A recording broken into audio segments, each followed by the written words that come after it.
Roughly 6.3 million Israelis are expected to cast their ballots today in an election that will have serious implications for the legacy of incumbent Prime Minister Benjamin Netanyahu, for Palestinians, and for Israel's relationship with the rest of the Middle East. Netanyahu faces his toughest challenge yet after months of being dogged by corruption and bribery allegations. His top competitor Benny Gantz, a former army general, who leads a center-left coalition.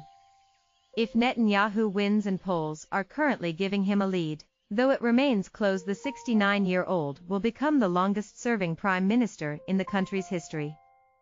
The 2019 election campaign was marked by scandals and mudslinging.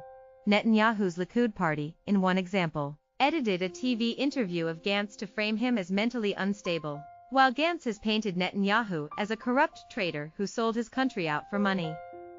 Likud also leaked that Iranian hackers had compromised Gantz's cell phone and found incriminating information, including that of an alleged mistress. No doubt this campaign was one of the most unsavory in Israeli history, Yossi Michelberg, professor of international relations at Regent's University London, told CNBC's Squawk Box Europe on Tuesday. The language, the attitude, the smearing campaign against rivals, this was not very pleasant to see. The government also claimed that Gantz was Iran's favorite candidate, while calling him a left-winger who wouldn't keep the country safe. Netanyahu's critics have accused the prime minister of allying with far-right and borderline fascist players to win votes. Gantz allied with center-left former finance minister Yair Lapid to create the new and avowedly centrist party Kahal Lavin, known in English as the Blue and White Party. Gantz has called for pursuing peace with the Palestinians, while maintaining Israel's security priorities. His platforms include granting territorial concessions to the Palestinians, but he's avoided the issue of Palestinian statehood. He also wants to establish term limits for the prime minister and invest in education.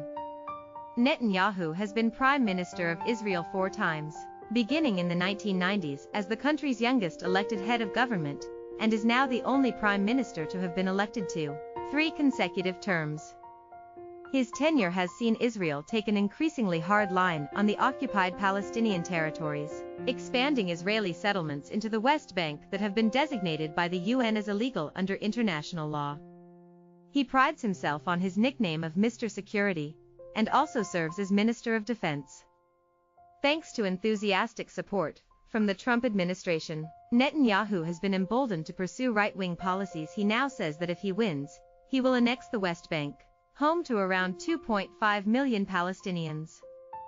While Netanyahu's recent pledge to extend sovereignty over the West Bank settlements triggered harsh condemnation from overseas, they will likely only have a marginal effect on the political contest within, according to a Eurasia Group note by Middle East analyst Henry Rome, who believes most Israelis will just write it off as campaign rhetoric.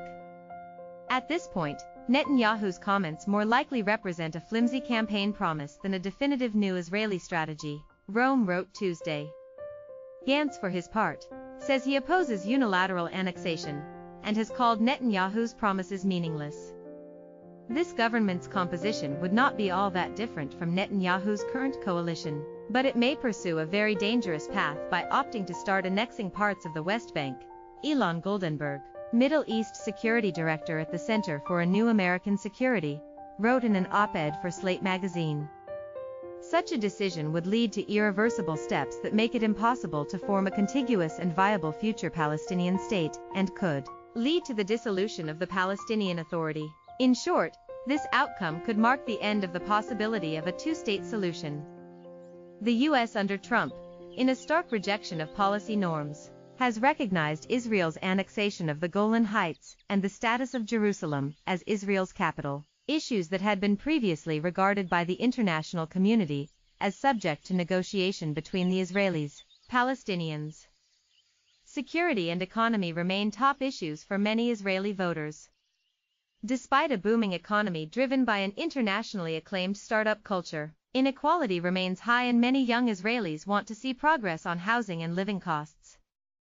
Security is the basic threshold that everybody thinks about when they make their decision, and if they're comfortable with most candidates on security, then they'll vote on other issues. Michael Granoff, founder of Tel Aviv-based venture fund Maniv Mobility, told CNBC's Hadley Gamble on Tuesday.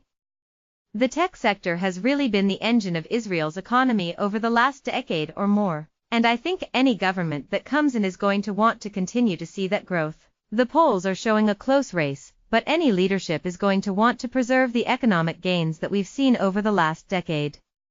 Netanyahu's right-wing Likud party is not likely to win a plurality of seats, analysts say. But if his wider right religious bloc of parties win enough seats in the Israeli parliament, the Knesset, to have a shot at forming a government that's 61 seats, or more, then he'll likely keep the premiership. Aside from his Likud party, the Prime Minister must secure the support of nearly all small right-wing parties to build a governing coalition, wrote Rome. This means that he's been catering to the hard right rather than trying to attract centrist or undecided voters. Gantz, whose center-left coalition includes the Labour Party and Arab-majority parties, would need to ally with them and win over some of the smaller parties in Netanyahu's coalition by convincing them of his potential success. If Gantz can credibly claim to prevent Netanyahu from forming a government, he then can try to peel away one or two parties and form a governing coalition, Rome said. Many observers say that Gantz currently does not have the force required to create a governing coalition. Within a week of the election, Israel's President Reuven Rivlin must choose the member out of the parties that won seats he thinks has the best ability to form a government, and then that person has up to 42 days to form a coalition. If this fails, the president chooses different party members to attempt government formation. If that too fails, the country holds early elections.